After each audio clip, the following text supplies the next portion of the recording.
And now we're live. Hello, everyone. Welcome to the Jonathan Bancroft-Snell Gallery, presided today by moi.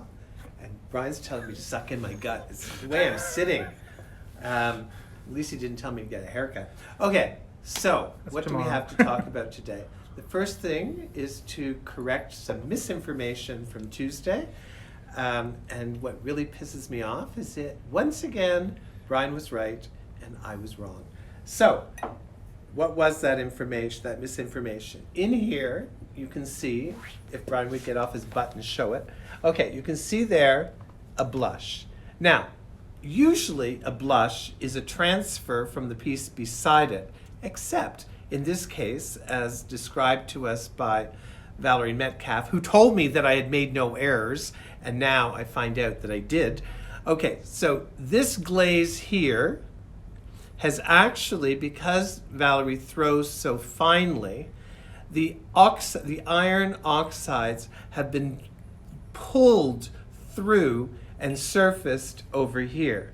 Now, it was Brian that noticed this. It was Valerie who did not notice to correct me while I was giving my oration on Tuesday. Thank you very much, Valerie.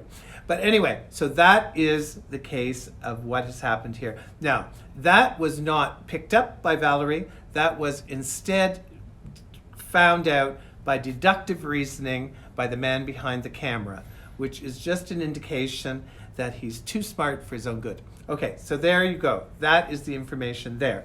Now, next, we've been talking about the fact that on the 15th of this month, we are going to be initiating our vintage gallery. Now, the reason behind that vintage gallery is because we really feel that it's important for people to understand that there is a Canadian ceramic history, and we have, for the past few months, seemingly having a lot of time on our hands, we have been scouring for pieces to bring to that vintage room.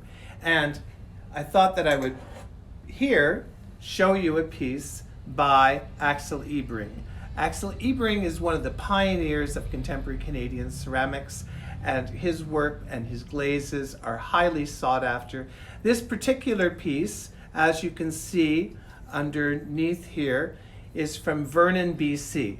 Vernon, BC was actually where he had his second studio. His first studio was at Notch Hill, and that was between 1925 and 1935. This would be post-1935. Absolutely wonderful piece. There's some examples of his work currently on exhibit in the Art Gallery of Victoria at their Modern in the Making exhibition. Vancouver Art Gallery. At the Vancouver Art Gallery, once again corrected by Brian. And it's a good well, thing we that, don't want people taking a ferry to see a show that's not there. Yeah, that would be a little bit annoying.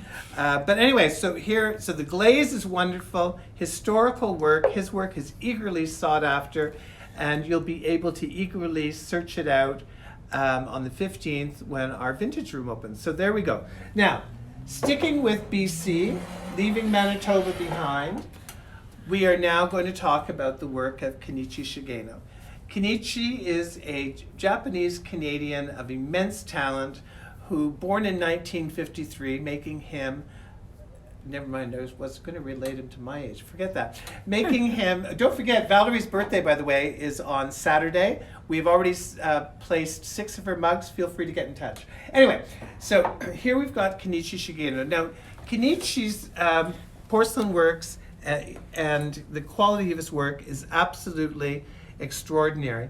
Examples that we have here exhibit his fascination with shoes. As you will see, this is actually, for the teapot collector amongst you, this is actually a teapot, and this is for high tea. And then his work is really quite remarkable. Now, this design, he would have been, the glazes would have been sprayed on, and he would have had some kind of stencil that he's worked with. And then the same color palette is exhibited over on this teapot. This was part of the show at the Vancouver Art Gallery as well. The Vancouver Art Gallery. Yeah, actually, the Vancouver, not only was it part of the show at the Vancouver Art Gallery, it was actually the color illustration for the poster advertising this show. So here you've got a remarkable piece for the teapot collector among you. Now, if you'll notice here, this is one of his vases. I was trying to think of something. It's a shoe vase. I know it's a shoe vase. Now, if you will see, there are, again, this would have been done with a stencil, and he sprayed the glaze on. And so there you've got men's shoes. And here you have men's shoes, and you also have high heels, which could be men's shoes. So there, which, if any of you were wondering, that perhaps, oh, and here you've got some kinky boots, and here you've got some shoes again, high heels. I would say it's reasonable to assume that... These are 600 each. Oh, somebody asking the price? Well, I thought it'd be nice to... For them to know the price? Yeah. So these are actually quite remarkable.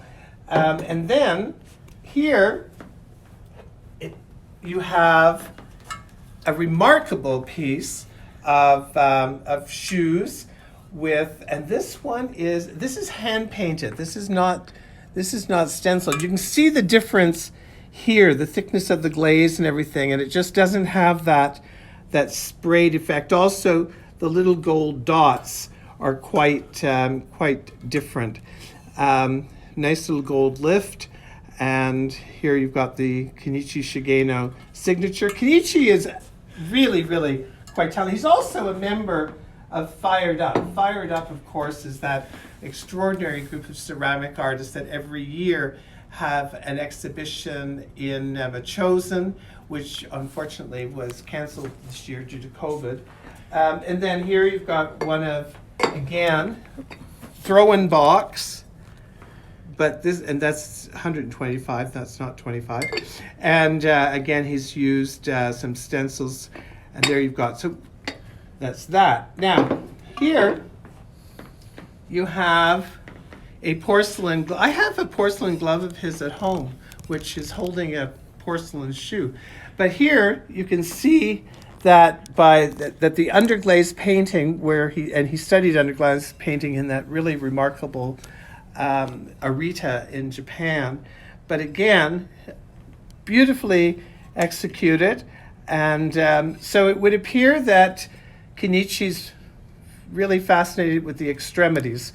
We've got the gloves, we've got the shoes, and he really, and oh, by the way, Kenichi is, as well as being a very well-respected artist, he won the design award and created the dinner set. It's in that book. It's in that book? Yeah, the Bluebird dinner set. The Bluebird dinner set. And there was an exhibition, which I just happen to have. Okay. There it is.